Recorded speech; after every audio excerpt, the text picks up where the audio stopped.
પાક્કું તમે કરી આવશો? સસલાભાઈ કે હા સસલીબેન તમે કામ કયો, હું હમણાં જ તમારું કામ પૂરું કરી આપીશ. સસલીબેને કીધું સસલાભાઈ ઢોકળા લેવા જવાનું છે.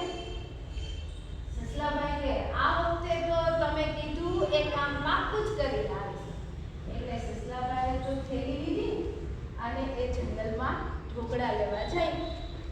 ભૂલાઈ ન જાય એટલે બોલતા જાય ઢોકળા ઢોકળા ઢોકળા મારે લેવા ઢોકળા.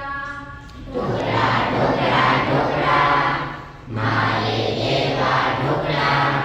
1 2 3 4 1 2 3 4 પૂરા કિલો 5.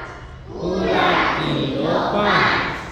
બોલતા જાય ઠેક મારતા જાય આગળ વધતા જાય. હવે થોડુંક આગળ ગયા ને સસલાજીને સામે શિયાળ મળ્યા.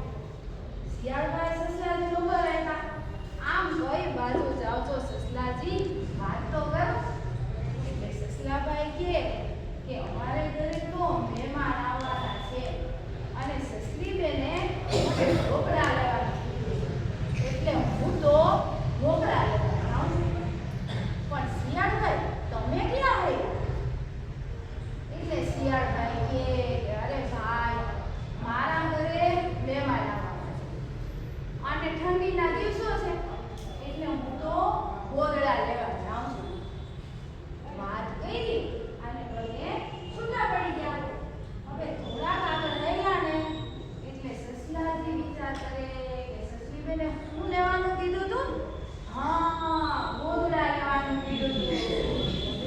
અને એ તો ઠેક મારતા જાય ને બોલતા જાય ગોદડા ગોદડા ગોદડા ગોદડા ગોદડા ગોદડા મારે લેવા ગોદડા. મારે લેવા ગોદડા.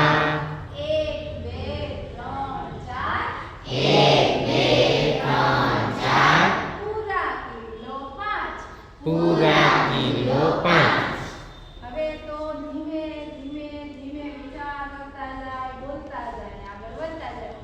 હવે થોડેક આગળ ગયા ને તો રાજા સિંહ પૂંછડી હલાવતા હલાવતા આવતા હતા. એણે કીધું સસાજી કઈ બાજુ જાઓ છો? સસાજી કે ઘરે મહેમાન આવવાના છે.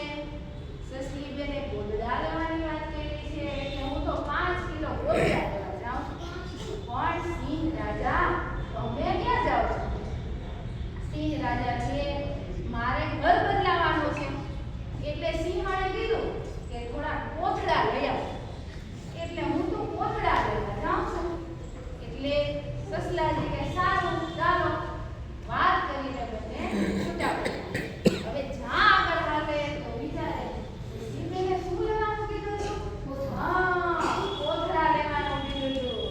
એટલે ઠેક મારતા જાય ને બોલતા જાય કોથળા કોથળા કોથળા કોથળા કોથળા કોથળા મારે લેવા કોથળા. મારે લેવા કોથળા. 1 2 3 4 પૂરા કિલો 5.